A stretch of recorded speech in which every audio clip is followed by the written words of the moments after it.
Hey guys, in this video I'm going to talk about the role of antioxidants in preventing COVID-19. In the last couple of videos, I've been discussing some of the important things that could protect us against the COVID-19 infection. You may check the description box to watch the videos. So, with a lot of emerging theories about the virus every single day, we are often left confused and worried as to what comes next. The new one added to the list is, of course, the Omicron variant. While the information about the new variant could be really scary to most of us, there are a few overlooked things in the whole COVID-19 crisis, which is exactly what I want to bring to your notice today. These things I'm going to share are common to all variants, in fact, all infectious diseases and all chronic degenerative diseases. And this information may be a great tool to protect yourself and your family from COVID-19 and all the variants that may come in the future. So stay till the end. Well, in the month of March 2020, the National Health Institute of Italy published a data of COVID-19 deaths in their country. Interestingly, the data showed 99.2% of deaths had one or more pre-existing medical condition, which are actually preventable. The top ones, of course, included hypertension, diabetes, and heart disease. And in the month of April 2021, the New York State Department of Health published this data, which showed pretty much the same pattern as what is seen in Italy's data. It said 86.4% of the deaths in the state had at least one pre-existing medical conditions, and the medical conditions were pretty much the same as what's seen in Italy. In July 2021, the Health and Family Welfare Department of Tamil Nadu, India, said diabetes and hypertension played a role in 81.8% COVID deaths in total. This data, in fact, was released 1 month after the first case of Delta variant was reported in Tamil Nadu. So the point is, whether it is a Delta variant or original COVID-19 virus, it is people with pre-existing medical conditions who suffer the most. I'll not be surprised to see the same pattern being repeated with the Omicron variant as well.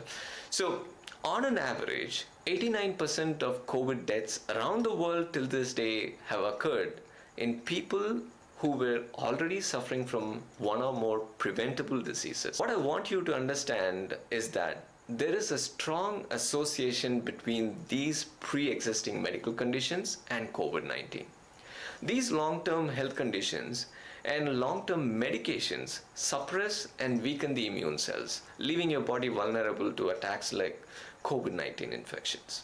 Well, those are not my own words. That's what the Center for Disease Control, CDC, says. Let me read what's mentioned on their website.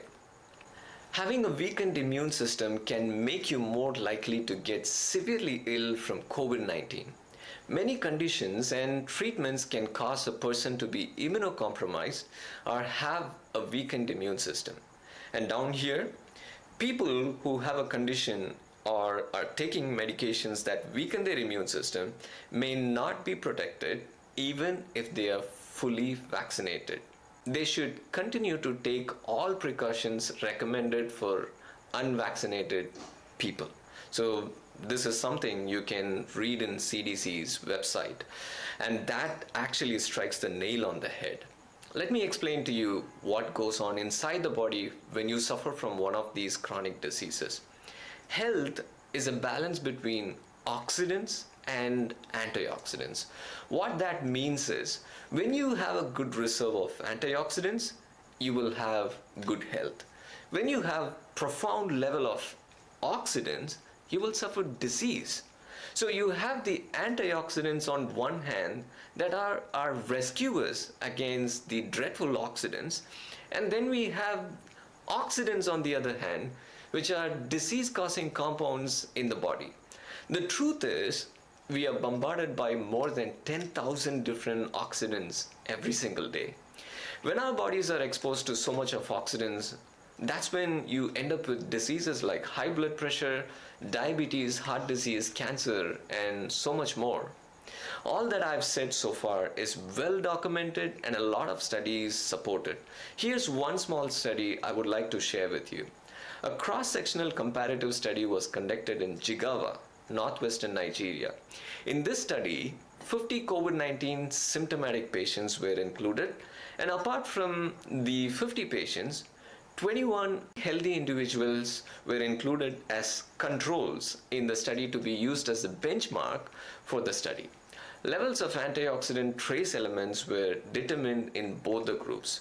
What they found was that the blood plasma concentration of antioxidants like vitamins A, C, and E were significantly lower in COVID-19 patients than the control group, whereas the oxidative stress markers like nitric oxide and superoxide were significantly higher in COVID-19 patients than the controls.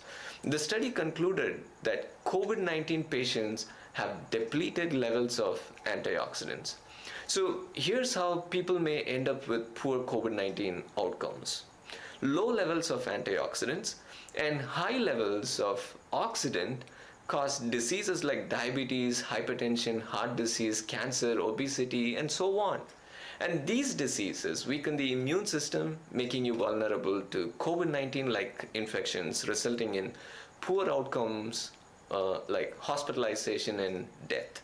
So the take-home message is this. First one, reduce your exposure to oxidants.